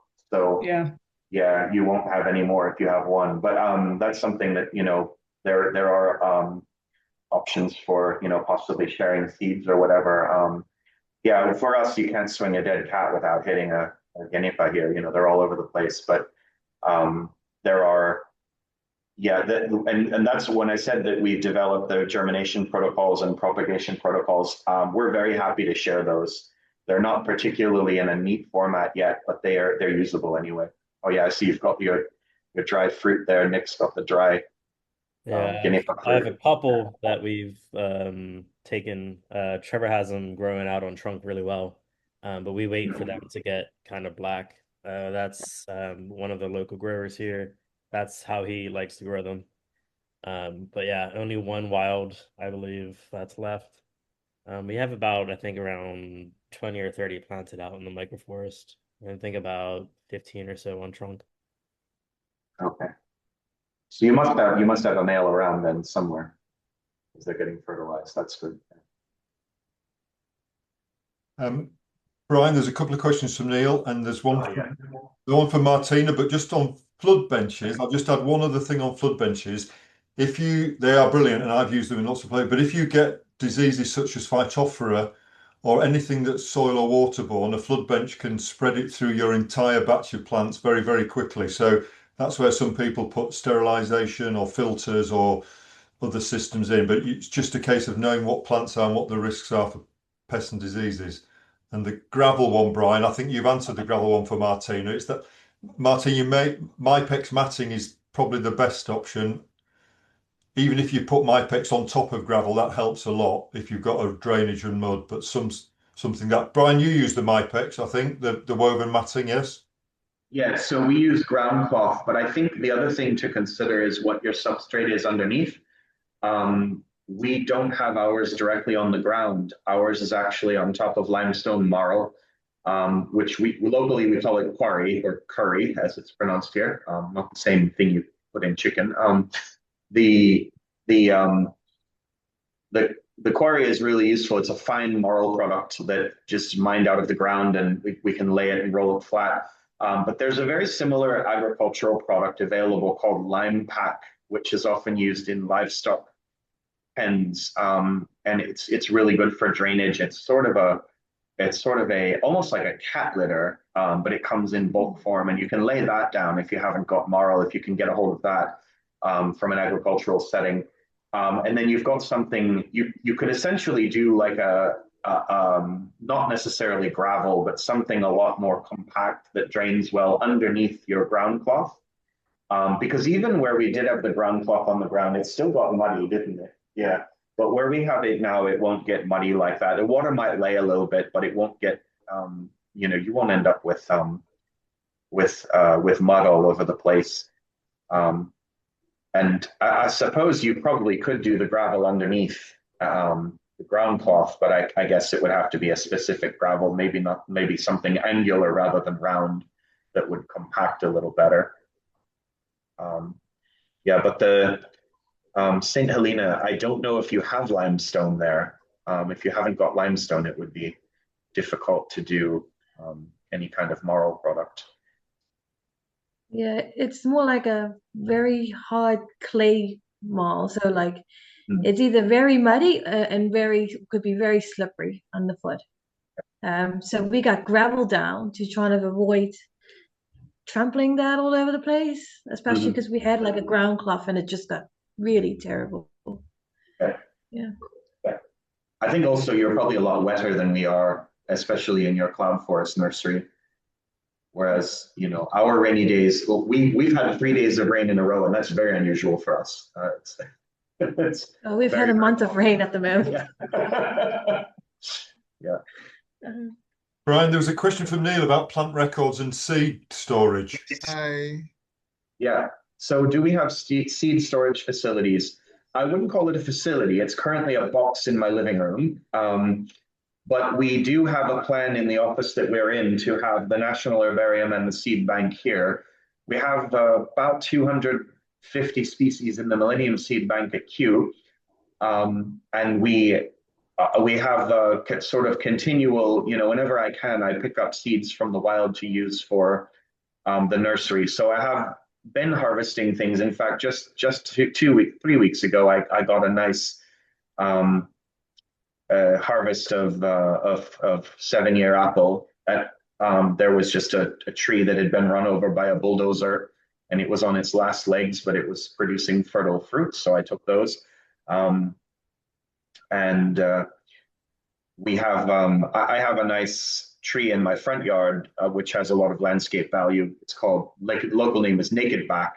It's a type of it's a spurge. It's a euphorbia with really pretty red flowers, and I just harvest seeds off of that as I can. But yeah, we don't have anything formal yet. We'll get there. But right now, it's just a Tupperware box in my living room with bags of seeds in it that are labeled and dated. And then in terms of how we keep the plant record and database, so we just have basically an Excel file that's for the nursery. So because we grow the Caicos pine and each single plant is numbered, each individual plant is numbered, we assign the Caicos pines a number tag from as soon as they get their first sort of solid wood. And that tag stays with the plant its entire life. And it's important because we have two different subpopulations of Caicos pine, and they are genetically distinct. So we have a pine key population that grows on sand, and then the north and middle Caicos population that grows on rock. And we don't want to mix those up. So we have this large database that includes all of the pine trees, each single one, what its provenance is, when it was planted, what was done with it, whether it was planted in the seed orchard or planted out, or whether it was donated to some other use, and then finally, any that have died. But along with that, we have a much looser inventory program for the plants in the nursery. So we just basically count every 6 months, and then we would make a note. So if we had, say, 100 7-year apple, and then the next time we had 50, we would make a note. We wouldn't have a line for each individual plant, but we would just make a note to say, well, we have, the reason 50 are gone is because 20 died of pests and 30 were planted out in this particular site. But we don't run it like a business because we just haven't got the capacity to do that. But that's basically it. And then in terms of the other record keeping, it would be things like when we plant the seeds, what we plant them in, how long it takes them to germinate. If we do trials, if we cover one tray with glass and we leave one tray open, or if we use sand to top one and don't use sand to top the other, we'd make a note of that and we'd count how many grow and how quickly, and then what happens to those going on. So that would end up going into the germination protocol or the propagation protocol. Thanks, Brian. We can probably have if we've got time at the end in AOB, we can probably come back to questions, but I'm going to try and time manage for everyone, if that's okay. So we'll go through the little bits on the agenda, and then if we come back for more questions at the end, we will. We've got down for updates from the forum, EcoMatch regional working groups, me and Jody. I'm just going to be very quick, Jody, on EcoMatch, and then I'll pass to you on the forums, if I may. Hands up if you don't know what EcoMatch is. Wave at me if you don't know what EcoMatch is. 3, 4. Okay, this is a platform that the forum has created for you to showcase conservation projects. I should have this in my screen. I'll put the link in the chat. Oh, Jody, could you find the? Well done, Jody. So if you click on the link, you're ahead of me. If you click on the link, you'll go to a homepage, and you'll see that there are projects from across the territories, Crown Dependencies and UKOTS, that are out there almost as a showcase for funding. I'd love to tell you that we've secured hundreds of thousands of pounds of funding, but we haven't yet. However, anyone that's involved in fundraising, especially with corporates, knows that it takes time. But what we have created is a very quick way, very low cost, to get your projects in the view of people that might fund them. And we're playing the longer game with this. And we believe that absolutely this will become a place. And we're speaking to funders who are very interested in EcoMatch potentially being the front page for major funding for UKOTS. Still a question mark. So the reason I point this out is for you to be aware of it. And please note, I think you'll see there's Tarika's got a project on there, the Pitcairn Botanic Gardens on there, Manx Wildlife Trust have got a project on there, other territories have. So it's very quick to fill in. We've purposely kept it short and sweet. So if you click on the fact that you've got a conservation project you'd like to promote, We reckon that if you've got 3 or 4 photos, and you'll be able to fill one of the templates in, well, I would think less than an hour, half an hour, you could bang one out. And we're really keen, because it's one of those things with trajectory. If we get more projects and more territories on the platform, it's more attractive to funders and it gathers pace. So without any promises that it will give you money, it is a platform that we are promoting to funders. So if you'd like to put your projects on there, there is no cost at all. All you've got to do is fill in the simple template, send us the couple of images or send it to Jodie, and we'll put your projects on the platform. And it'd be lovely to get, they don't have to be conservation horticulture projects. We'd love them to be, but any projects around conservation in your territories, if you've got a pitch and you want people to be aware that you're looking for funding, put it on EcoMatch. Jodie, over to you. Thanks, Lee. Yeah, no, I think just basically what I was saying at the beginning in terms of the forum, we have, I'll put a link in the chat to the forum as well. But yeah, we have these regional working groups. So we've got the wider Caribbean working group, we have a Southern Oceans working group, and we have a European Territories working group. And if you're interested in joining those working groups and you're not already, please let me know and we can sign you up.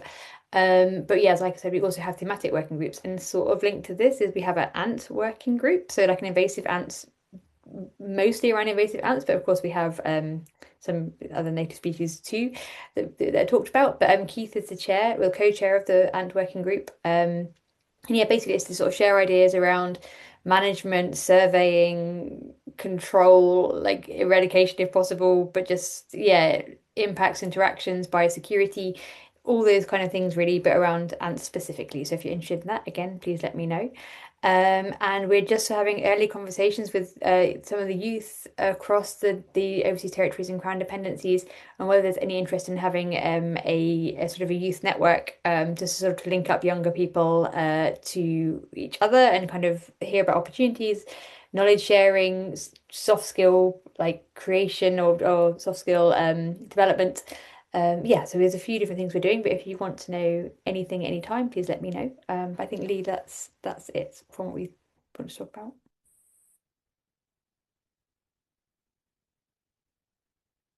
Just in terms of next meeting, in terms of the survey of what we did, but I'm conscious that some of you didn't see or didn't fill in the survey. And please, if you haven't, Jodie can send you the link. We'd still love to get your thoughts. But by nursery design was the most popular choice that people wanted to know about. The second most popular choice was around pest disease and weed control. So what we're proposing now, or what I'm proposing to you all now, is that the next gathering like this, we'll do something around pest and disease and weed control. And it would be lovely if people in this call or other people in this network had a story to tell or experiences, to tell around pest disease and weed control in your territory. Please contact me or Jodie, and we'll get you built into the agenda for the next meeting. It would also be lovely if we could showcase any other territory just generally as well. I think people. Yes, it's very interesting. We all know it's interesting to hear what Brian's doing in Turks and Caicos. It'd be fantastic to hear from other territories. So whether it's Montserrat, St. Helena, Cayman Islands, Isle of Man, we'd love a little case. We'd love some case studies. So if you'd like to showcase the work that you're doing around conservation horticulture, doesn't just have to be nurseries. It could be tree planting. It could be reforestation with horticultural skills. We'd love this to be a platform for you to do that. So the next session will be about pest disease and weed control. If you'd like to participate, you've got a story to tell, let us know. And if you'd just like to tell the story about your own conservation horticulture, please let us know.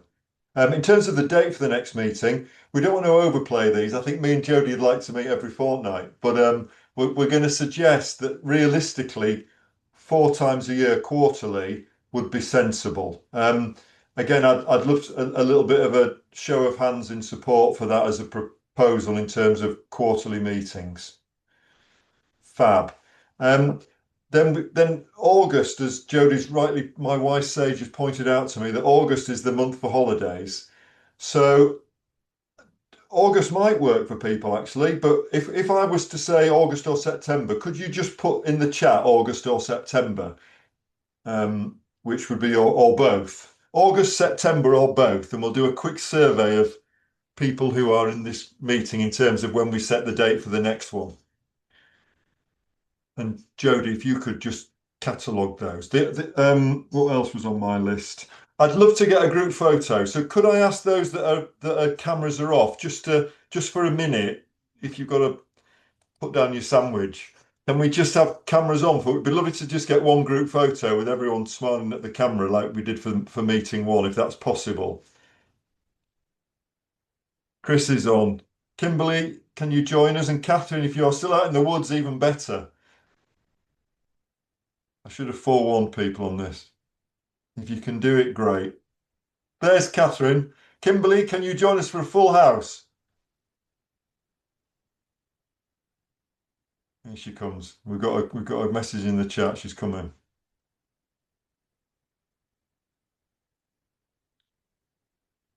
We can't see you yet, Kimberly, but it might be you've got camera issues. Oh, that's okay. You're coming in.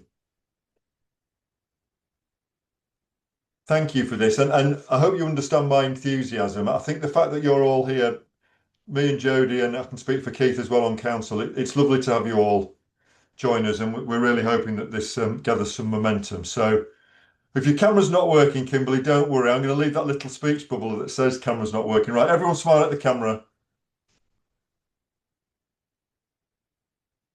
Okay, we've captured the moment. Lovely. Then in that case, my time management's not doing bad. So we do actually have a little bit of time for any other business comments, questions for Keith or me or Jodie. Anything that you'd like to use this last sort of 10 minutes for, I'll throw the floor open. Show of hands, please. Don't be shy.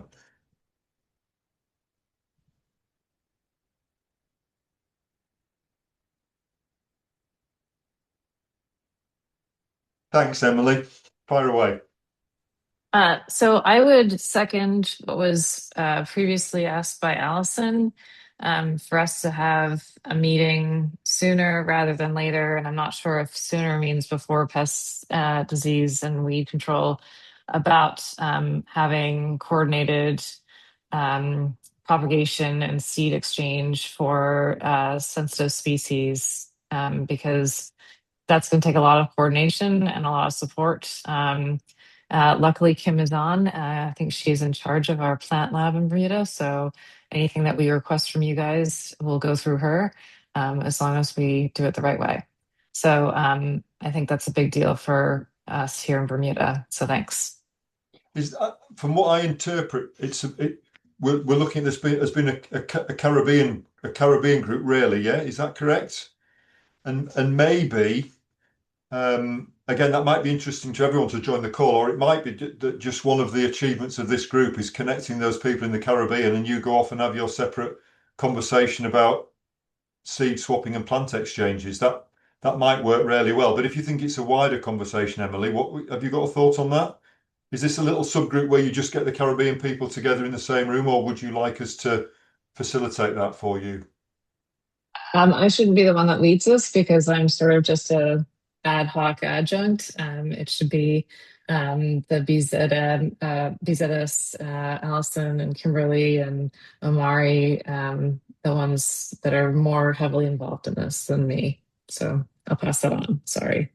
No, don't. There's no need to apologise. I think that's a fantastic suggestion or proposal. Brian, I know you commented on this. Could I ask for your thoughts, please? Because you're in the Caribbean and you're wise on these things. What's your thoughts on this? Hi, very sorry. Just when you were talking about that, I got distracted with something else. Research matter. Can you recap that for me? My apologies.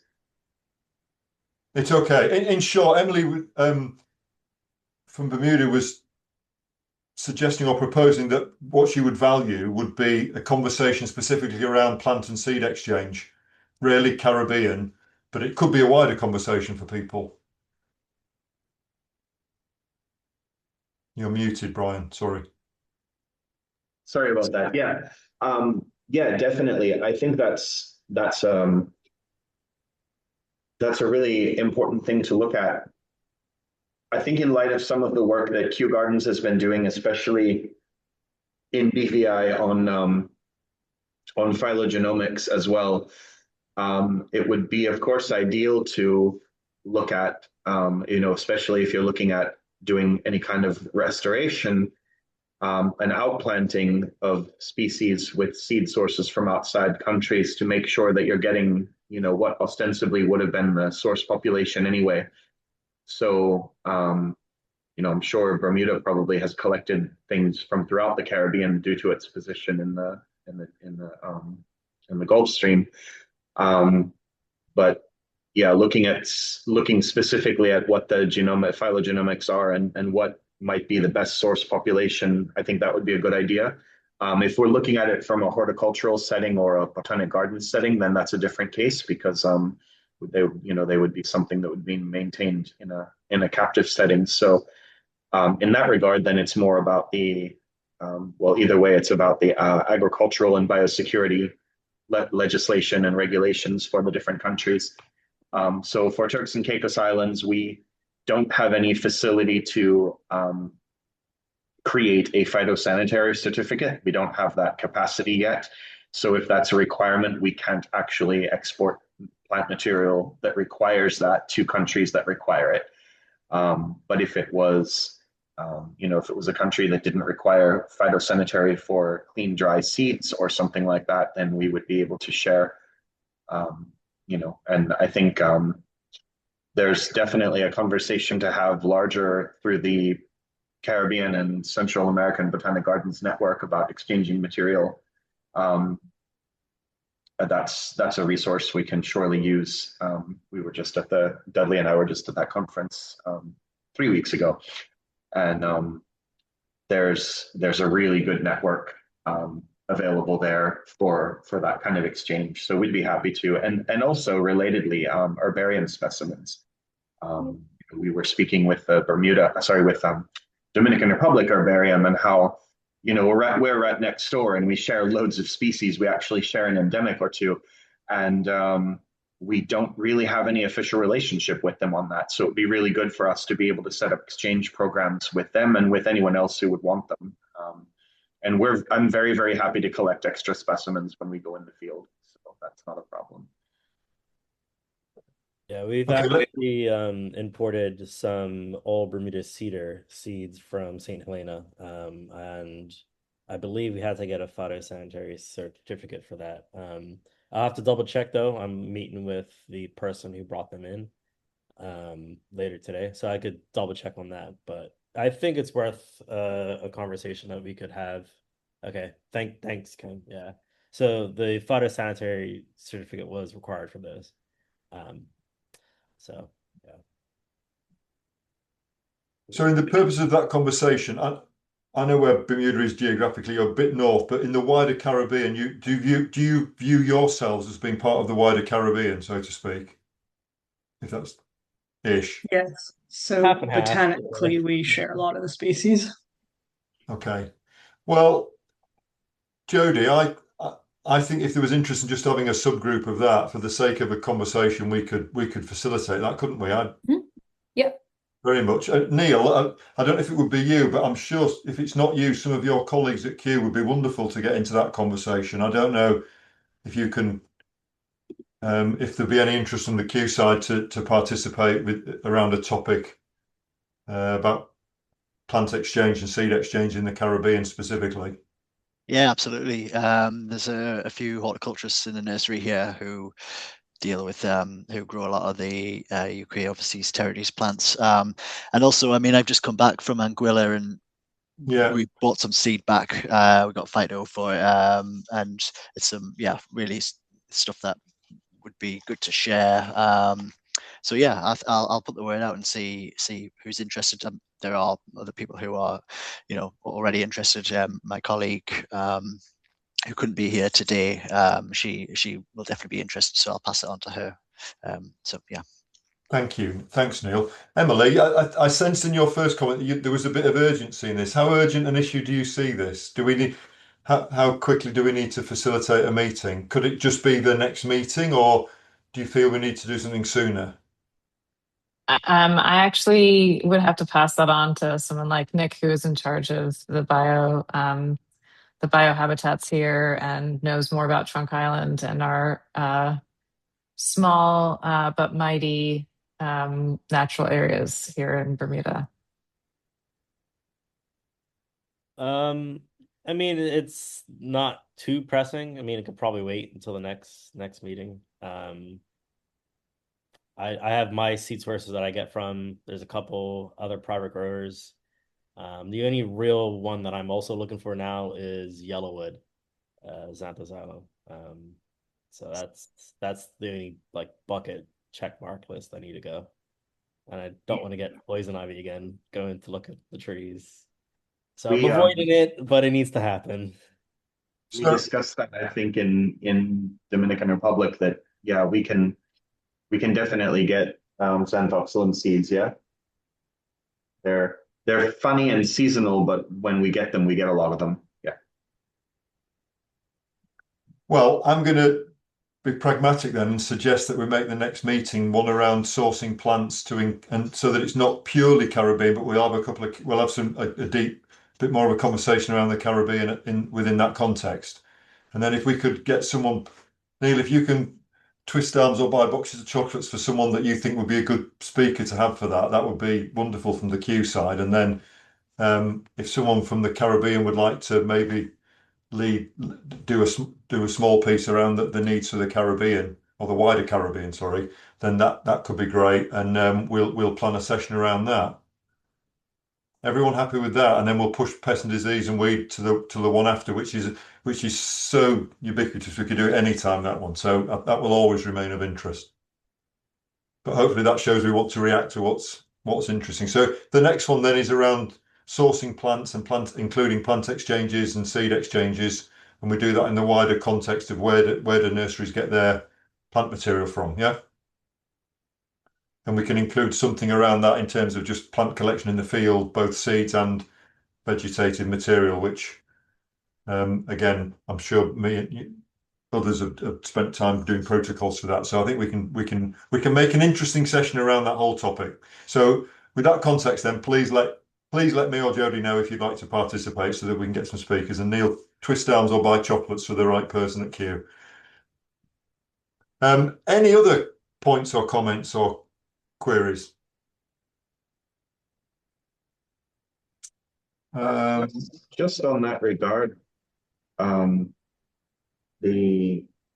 just wondering out loud here for sharing agreements if the Millennium Seed Bank can also be a possibility, because we have lots of collections there that, you know, I know that they're meant to be going back to the country that put them there, but is it possible to have a sharing agreement through that? And also if it seems that Q has a little bit of an easier time bringing things in from countries that don't have the phytosanitary certification available, because we do send things to Q for MSB without that. But then perhaps from Q, they would be able to source that material out without, you know, with the proper requirements because of the treatments they've gone through. So just thinking out loud, I don't know how that would work, and I don't want to promise Q into doing something they don't want to do. But yeah, I think that might be a really good link to look at.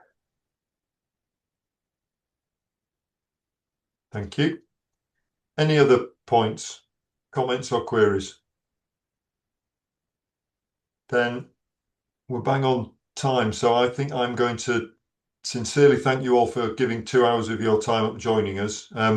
If you weren't here, we wouldn't do it. So as we evolve. So next meeting is around plant collection and seed exchange and plant exchange. So how do you get those plants that you want? Caribbean themed, but not entirely Caribbean. Lovely to get someone from Q, and anyone else that would just generally like to do a showcase of the work that they're doing. Again, we'd love to incorporate that as well to make them as vibrant as we can. We are planning to set up a bit of a web page on the forum site for this group where we'll load any of the presentations and recordings of the presentation that you're happy with, just so that it becomes a repository for this group where you can go back and see it. Yeah, and thank you. Jody, any last words from you? No, just thank you. It was a really awesome meeting. I really enjoyed it. Thank you very much. Good And sharing. sorry, yes, I've seen one comment in the chat about more about nursery design. Please do reach out to us, Critania. That would be, I'm sure me and Brian would be delighted to pick this up offside. Right, thank you all. Have a good day or evening, depending on where you are. Just a second, Lee and Jodie, just to thank you on behalf of all of us, because it's been absolutely brilliant. It's been enjoyable to do. Thank you all. Thank you. Have a great night, everybody, or great rest of your day. Bye. Thank you. Bye. Thank you. Bye.